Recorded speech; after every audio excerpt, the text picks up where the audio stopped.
બેન ડી સોલંકી આજે બનાવશું આપણે ભરેલા કરેલાનું શાક। તો એના માટે આપણે કારેલા લીધા છે, તો ટમેટા લીધા છે આ રીતની બટકી કરીને, મરચાં લીધા છે આ રીતની બટકી કરીને, ગાંઠિયા લીધા છે ખાંડીને, અડધું લસણ ખાંડવાનું છે ને અડધું બટકા કરવાનું છે, અને ધાણા લીધા છે, મરચું લીધું છે કશ્મીરી, ધાણા જીરું, હિંગ, આદુના ટુકડા, મીઠું અને હળદર। તેલ લેશું અને પાણી તો બનાવવાની શરૂઆત કરશું। તો આપણે બનાવવાની શરૂઆત કરશું તો કારેલા બાફા પાણી મૂકી દઈશું।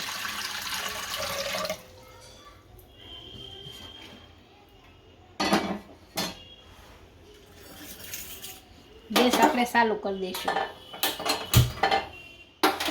આપણું પાણી ગરમ થાય ત્યાં આદુ અને લસણ બે ખાંડી લેશું અને આના બટકા કરી લેશું। આ બંને વસ્તુ આપણે ખાંડી લીધી છે અને આના બટકા કરી લીધા છે। તો હવે આપણે કારેલાની છાલ ઉતારી લેશું। આ બે ભાગ કાપી લેવાના, આ ઉપર ઉપર થોડી થોડી કાપવાની।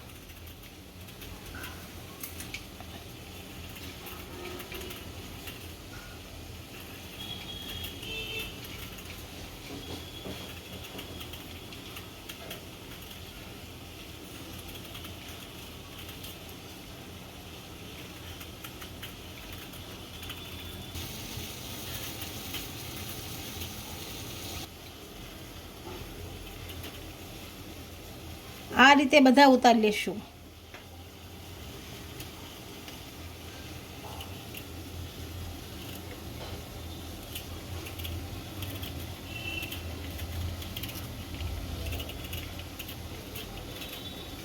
આપણે બધે કારેલાની છાલ ઉતારી નાખી છે, આને બટકા આવી રીતના કરી નાખશું। આ ડબલ ડબલ બટકા કરવાના, આમાં જે બી હોય એ આવી રીતના કાઢી નાખવાના, સમસીની મદદ લેવાની એટલે બધા નીકળી જાય એવી રીતના। આ નીકળી ગયા અને બાફા મૂકી દેવાનું। એવું લાગે તો આવી રીતના આમ કરી નાખવાનું, બધા કારેલાને આ રીતે કરી નાખવાના।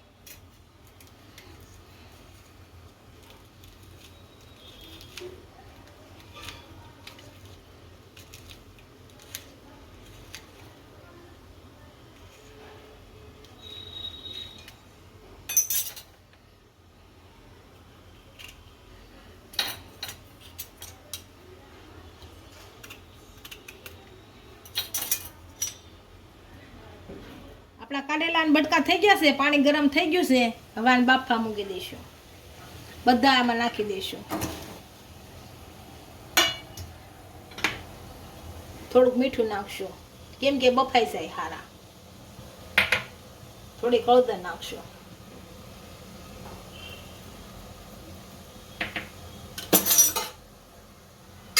અને બફાવા દેશું સમસો ફેરવી। હવે આપણે જોઈ લઈશું આપણા કારેલા બફાઈ ગયા કે નહીં। શરીરની મદદથી જોવું બફાઈ ગયા છે। હવે નીચે ઉતારી લઈશું, ગેસ બંધ કરી દઈ।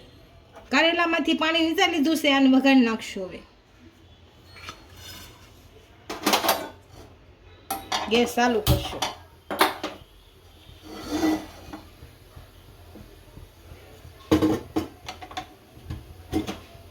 આમાં આપણે તેલ નાખશું,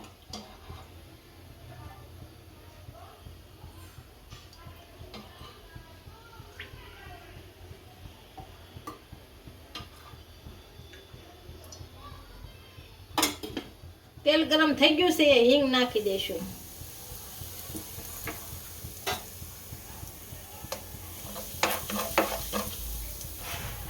હવે ટમેટા કકડાઈ નાખશું,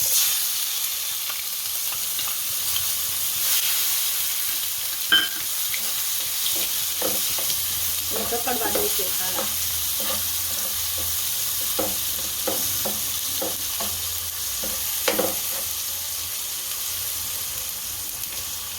બધો મસાલો કરવા હાટો ગાંઠિયા નાખશું। તેના લોટ નાખીએ તો પણ ચાલે, મેં ગાંઠિયા નાખ્યા છે।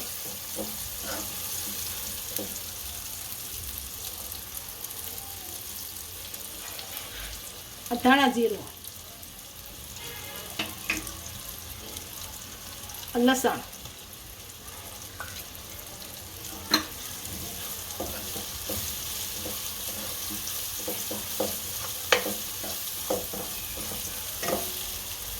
આ લસણને આપણે કટકી કરી હતી ને એ પેલા નાખીએ તો બળી જાય. હા,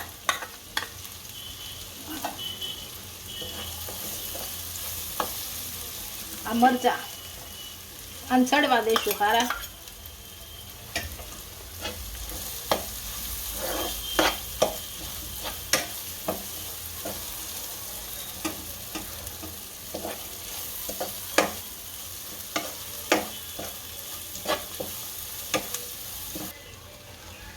આપણો મસાલો બધો સડી ગયો છે. હવે આદુ નાખશું,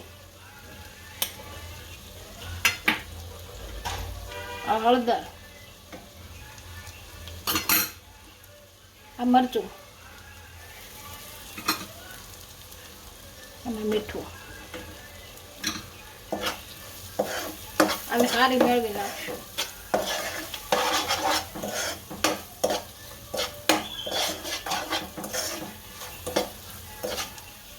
આ બધું સારી રીતના ભેળવી નાખ્યું છે. હવે કારેલા નાખશું, આને ભેળવી નાખશું સારા.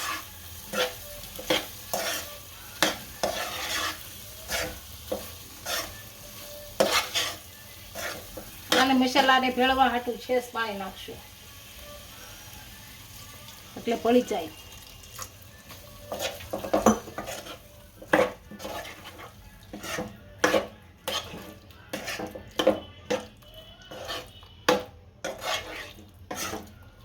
અને 2 થી 3 મિનિટ સુધી ઉકળવા દેશું. 2 થી 3 મિનિટ થઈ ગઈ છે અને ધાણા નાખીને આપણું શાક ઉતારી. શાક સડી ગયું સારું. આપણા ભરેલા કારેલાનું શાક તૈયાર થઈ ગયું છે. તો હવે એને સર્વ કરી લઈશું.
વિડીયો ગમ્યો હોય તો વિડીયોને લાઈક કરી દેજો. ઇન્સ્ટાગ્રામ અને ફેસબુક પર ફોલો કરી દેજો. મળીએ નવા વિડીયો સાથે.